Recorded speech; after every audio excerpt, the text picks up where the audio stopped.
now gives me immense pleasure, I think, to hand over to Ian.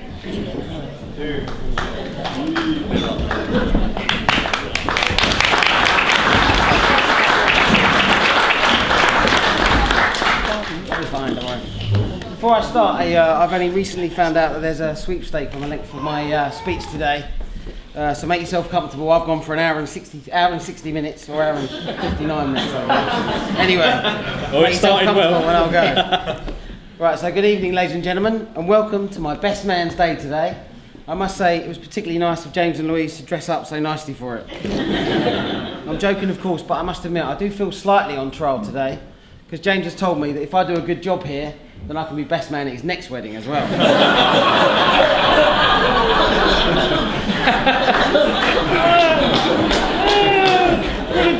In researching for this speech, I heard that public speaking is much like going to a nudist beach. The first few minutes are always the hardest, so let's crack on with it. Thank you very much, James, on behalf of the bridesmaids, for your kind words and gifts. They have done a wonderful job today and are only rightly outshone by our gorgeous bride, Louise. And gentlemen, I'm sure you'll agree with me that today is a sad day for single men, as another beauty leaves the available list. And ladies, I'm sure you'll agree with me that today's passed by without much of a ripple.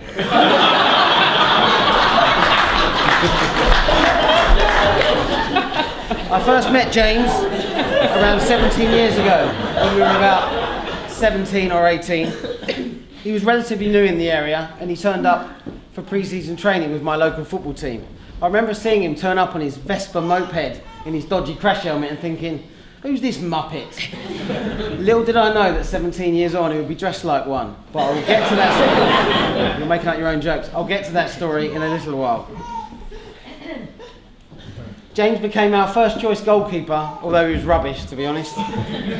We had a beer together after football training, and our lifelong and very close friendship began from there. That brings me on to one of only a couple of stories that I can tell you about today, to be honest, because there are many, many stories regarding me and James, but most of them incriminate me as well. So about 10 years ago, James and I, after a Saturday night out, arrived back at James's house in Hemel Hempstead on a cold winter's Sunday morning. To say we were blind drunk is an understatement, because after 20 minutes of James trying to unlock his front door, he realised and thought that he'd picked up the wrong set of door keys and we were locked out. We went round the back of the house and we could see that he'd left the very top window open. And after about 20 failed attempts at just climbing onto a dustbin, we decided we'd better give up our futile break-in attempt before one of us had an accident. So in the end, James decided, before we froze to death, that he should break the window on his front door to get in, which is exactly what he duly did, waking up the neighbours in the process. The irony of this story is that James reached in through the broken window and still couldn't open the door because it had been double locked from the outside. Double locked by James, of course, 6 hours earlier with those very keys in his pocket. But then suddenly worked. We didn't have any Sambuca after that for a long, long time. James has specifically asked me today to refrain from mentioning any past girlfriends. And sadly, that's cut the speech short by a good 3 seconds. But he's the man of the day, and I respect his wishes. James and Louise first met as they crossed paths on the stairs where they both lived in the same block of flats. Louise tells me that the first time she saw James, she thought he was handsome from afar. Now she thinks he's far from handsome. The first time James introduced me to Louise, I remember thinking how friendly, bubbly, and easy to talk to she was, and I always hoped that they would go the distance. It was particularly nice of Louise that night to accompany James in the ambulance with me and sit in hospital for 3 hours after I'd dislocated my elbow. However, that's a totally different story. From then on, I would always tell James that she was a good one, and as us blokes say, a definite keeper. Unlike James, of course, definitely not a goalkeeper. Louise and my wife Claire have now become very good friends, which makes it even more pleasurable when we all get together.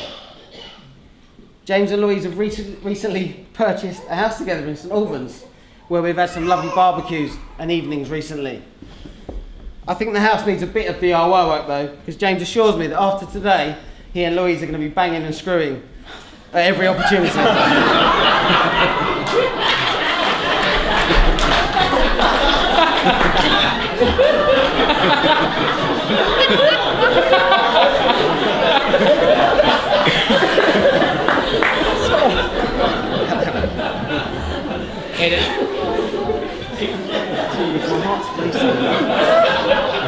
Now, apologies in advance that I'm telling you the next story after you've just eaten dinner, but I roomed with James about 6 months ago on another one of our friends' stag weekends in Southampton.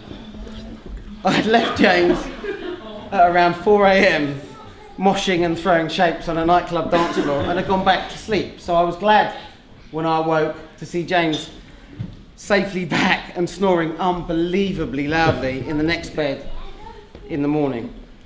Louise, can I please borrow some of your heavy-duty earplugs next time I go over them, please? Thanks. I shouted over to James to wake up as we were due to go go-karting. Startled, James woke up, rolled over, fell out of the bed, knocked his head on the side cabinet and was unable to lift himself back up.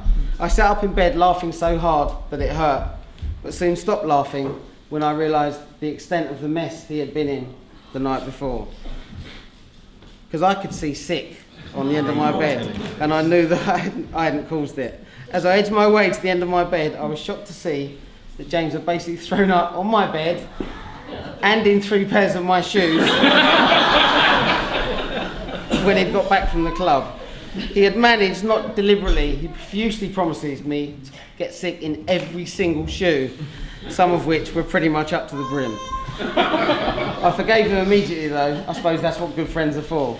I can't believe you told that. It's good therapy for me. I was told to share that.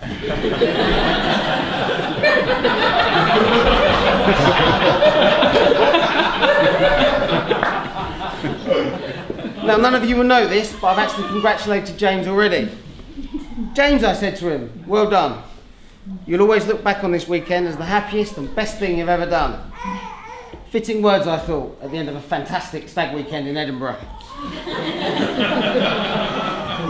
It was about 6 weeks ago, and my memories are a little hazy of the weekend, but a big thank you to all the guys that attended.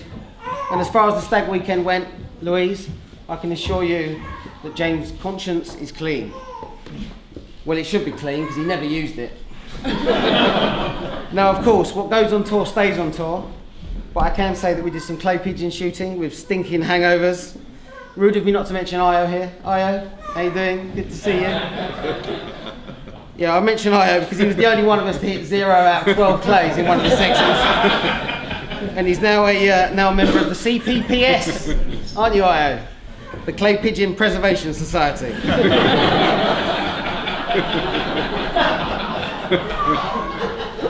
Now, James has put some money behind the bar tonight for a round of Jaeger bombs for the stag party, which I will organise later on tonight. Although I don't remember drinking any. Honestly, wifey, I didn't drink any. Now, we bought James a well-known Sesame Street style costume that he had to wear on the Friday night, which went down very well with the Scottish locals. Now, unfortunately, most of you did not have the delight of seeing James dressed up in the flesh, but fear not. Because those that missed it, it is only right that I brought our star guest along to be part of the big day today. I give you James Ward, aka Elmo, everybody. He's a little bit shy, I think I need to go and get him.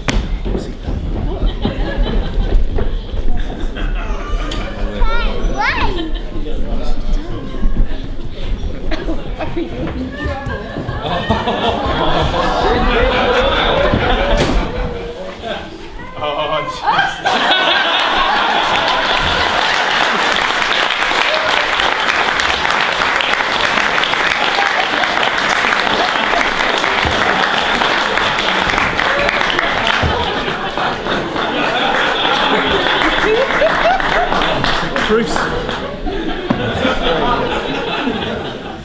Oh, can I have a drink? Sorry. I'm worn out. Okay. Now I wanted to share with James, and Elmo of course, 6 bits of wisdom that I found on the internet. Number 1, never go to bed on an argument. Always stay up and argue. Number 2, the best way to remember your anniversary is to forget it once. Number 3, always remember these 3 little words. You're right, dear. Number 4, in times of trouble, remember these helpful words from Oscar Wilde. Women are meant to be loved, not understood. And this is you'll like this. Number 5, all you couples here today, please turn and face each other and stare deeply into each another's eyes. Now, statistically, you are staring at the person who is most likely to murder you.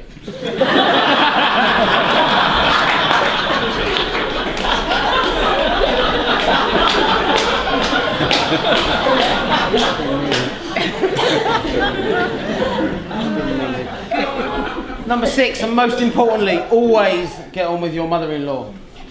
I haven't spoken to my mother-in-law for 18 months. Not because I don't like her, I just don't like to interrupt her. I was also going to mention here that an anagram of mother-in-law is woman Hitler, but I won't.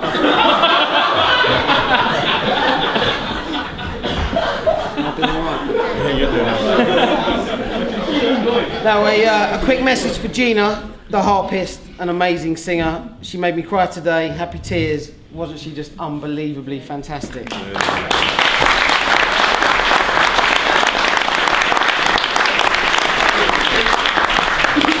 A quick message from the photographer as well, Andrew. Hello. From about 8:15 onwards, there's going to be a photo booth at the end of the wage meal, so please, as many people as possible, go and have their photo taken. Right, let me say how lucky you are, James. You will leave here today having gained a wife that is warm, loving and caring. A wife who is funny and who radiates beauty wherever she goes. And Louise, how lucky you are that you leave today having gained a gorgeous dress and a lovely bouquet of flowers.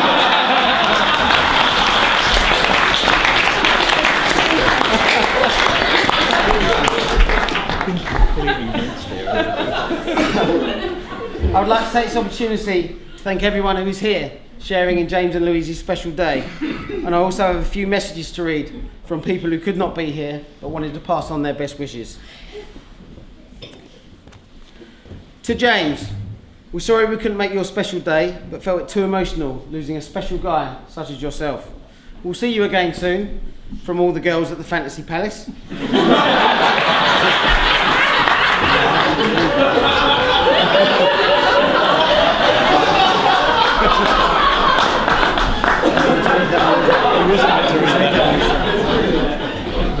No, seriously, sorry.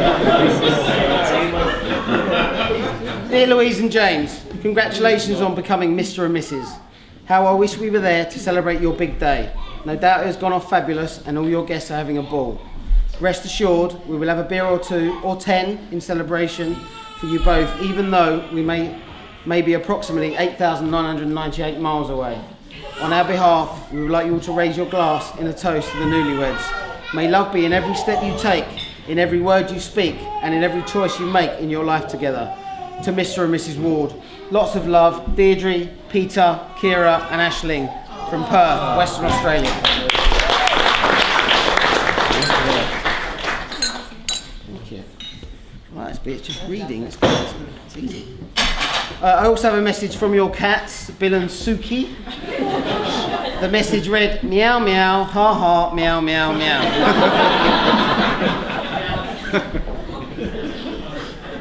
Louise and James, I wish you both so much happiness for all your lives. Really wish I was there to spend this day with you, but you will be in my thoughts all day. Lots of love, Miriam.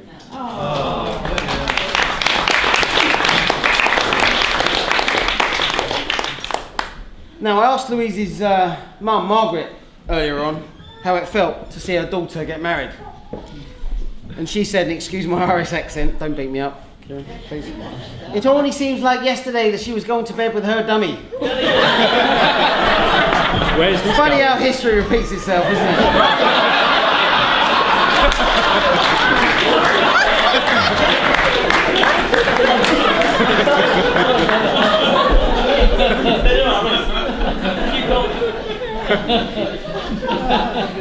in all seriousness, we wish you both nothing but the best for the future. You are a fantastic, unique and perfectly matched couple.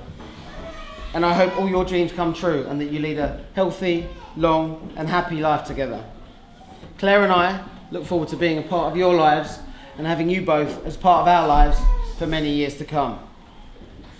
James, sorry I've murdered you on this speech today. You know how much I love you. Thank you so much for the proud honour of being your best man today. And on behalf of the entire wedding party, I would like to thank you both for sharing in this wonderful occasion with us. Also, a special thanks to all the parents. Without you, this could never have happened.